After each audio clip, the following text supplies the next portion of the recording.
Fala, leitores da Bíblia!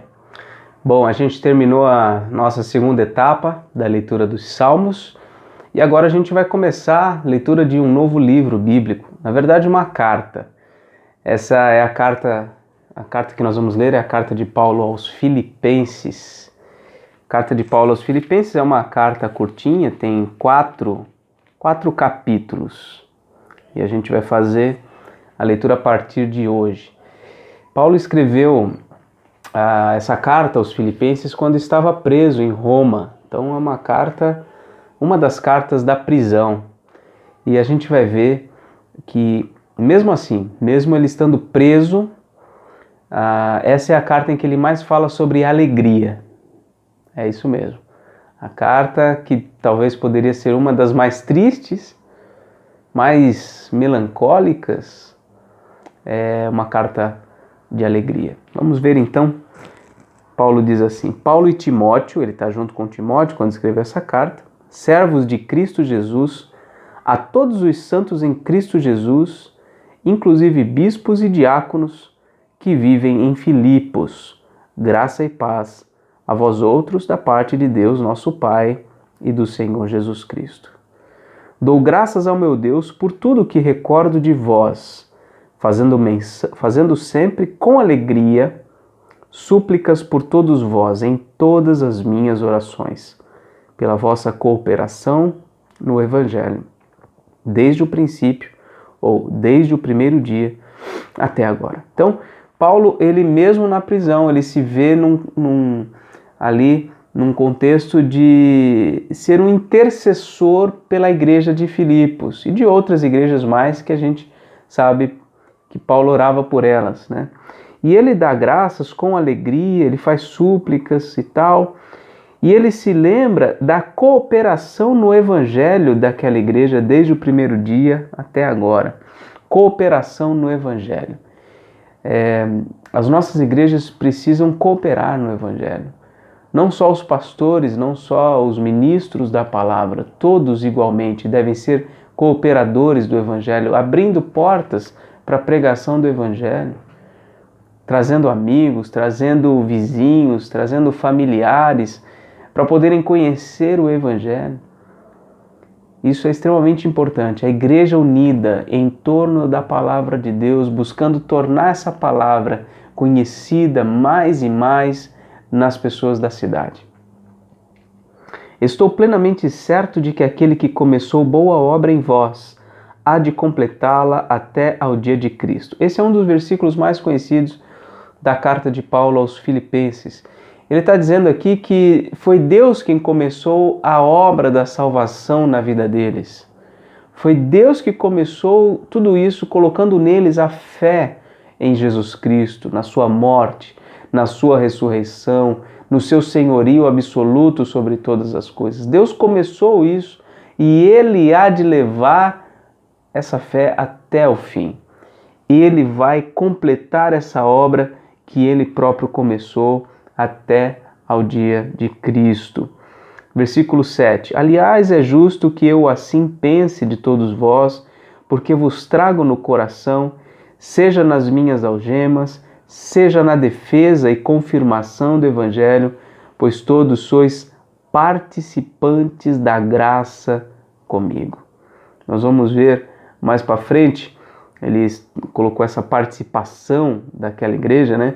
Nós vamos ver que a igreja de Filipos foi uma das poucas igrejas que se associaram com ele na missão que ele tinha a desenvolver pelo mundo pregando o Evangelho. Então Paulo tem muita alegria naquela igreja, imensa satisfação em ter aquela igreja junto com ele.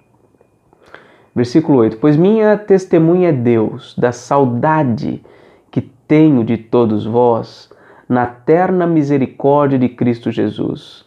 E também faço esta oração, que o vosso amor aumente mais e mais em pleno conhecimento e toda a percepção, para aprovardes as coisas excelentes e serdes sinceros e inculpáveis para o dia de Cristo, cheios do fruto de justiça, o qual é mediante Jesus Cristo, para a glória e louvor de Deus. Olha quantos pedidos ele faz a Deus.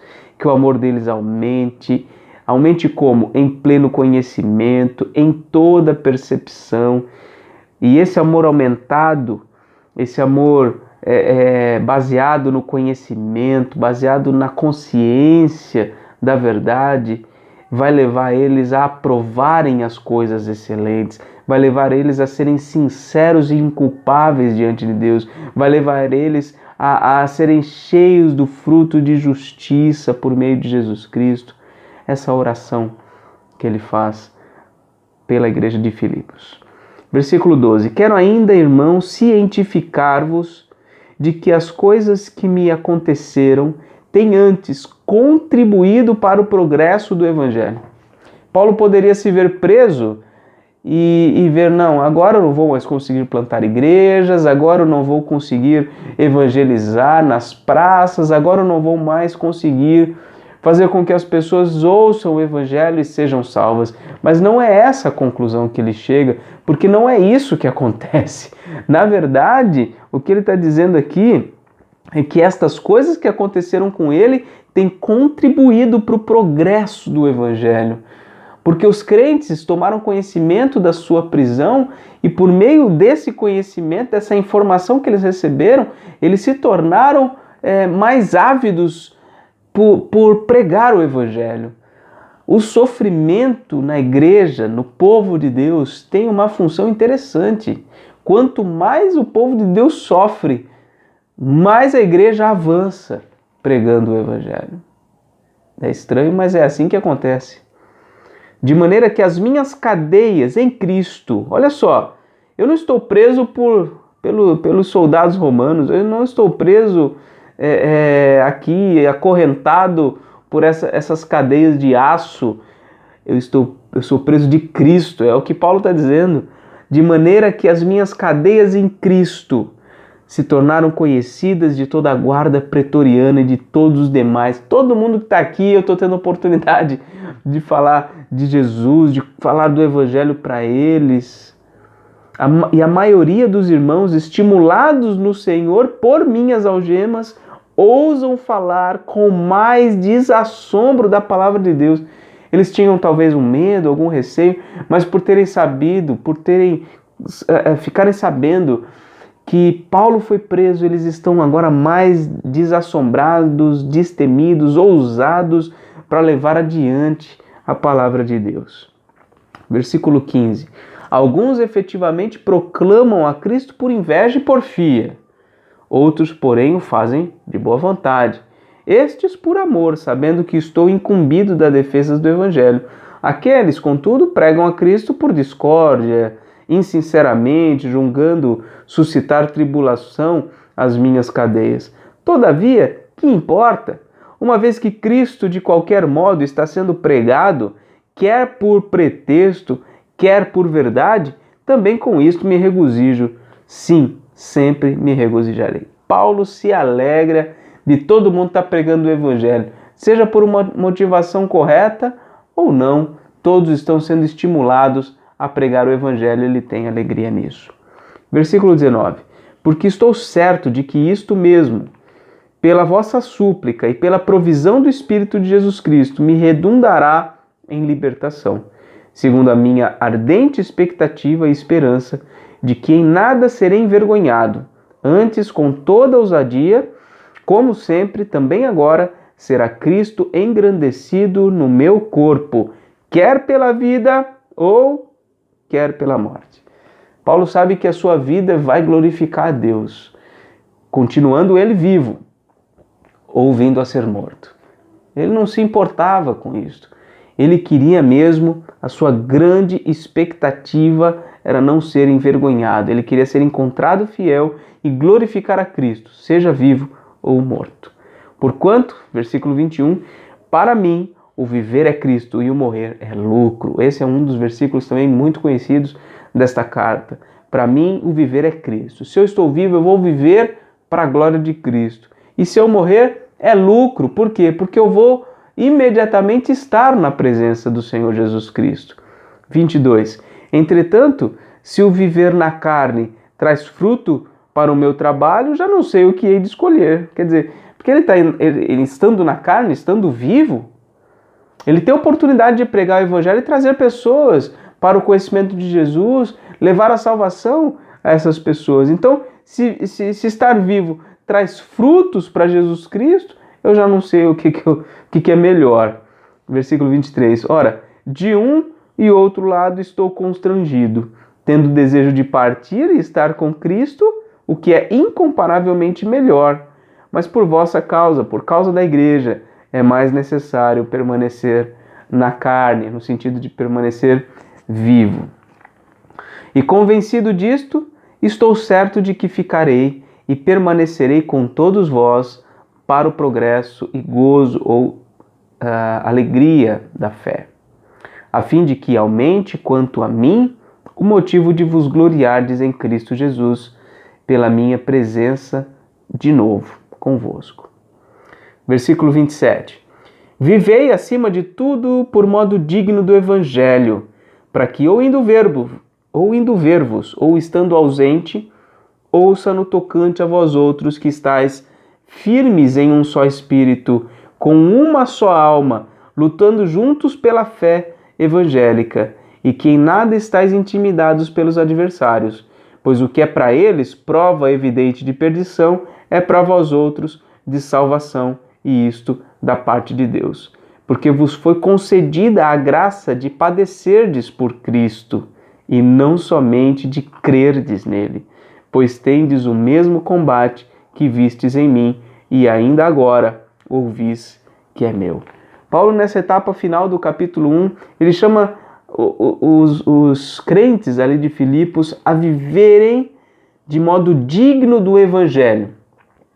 Viverem de modo digno do Evangelho, juntos em um só espírito, juntos em uma só alma, juntos lutando pela fé evangélica. Juntos, o povo de Deus deve viver juntos de modo digno do Evangelho, sem medo dos adversários, sem medo de quaisquer circunstâncias adversas que possam se interpor no avanço do Evangelho. Por quê? Porque para os adversários, eles têm em mente trazer confusão, trazer complicações para o povo, mas isso, para a igreja, é prova evidente de salvação. Quanto mais dificuldades, quanto mais sofrimento, mais evidências temos de que o Senhor nos chamou para a sua eterna glória. Isto provém de Deus.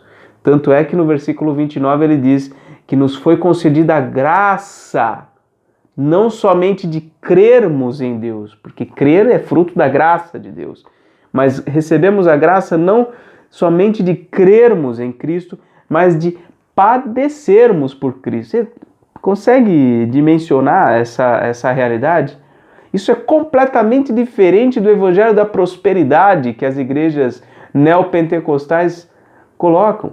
Isso é completamente diferente do evangelho da saúde perfeita, das finanças perfeitas, de uma vida de sucesso absoluto. O que a Bíblia está dizendo é que os cristãos têm a graça de padecer por Cristo. Ou seja, é um privilégio, é uma honra sofrer por amor a Cristo. Porque todos nós temos o mesmo combate que vemos no apóstolo Paulo. Esse combate todo, essa luta toda que ele enfrentou, é a luta que nós somos chamados a enfrentar e devemos viver de modo digno do Evangelho, lutando pela fé em Cristo Jesus. É assim que nós compreendemos esse primeiro capítulo da carta de Paulo aos Filipenses. Muito bem, deixa aí sua curtida. Se você não está inscrito no canal, inscreva-se, ativa o sininho também para receber as notificações no seu smartphone e convide talvez outras pessoas para conhecer este canal, começarem a ler junto com a gente a carta de Paulo aos Filipenses. E a nossa meta é ler um capítulo por dia, até o final do ano. Espero ter você junto comigo aí. Um grande abraço para você, Deus te abençoe e até amanhã.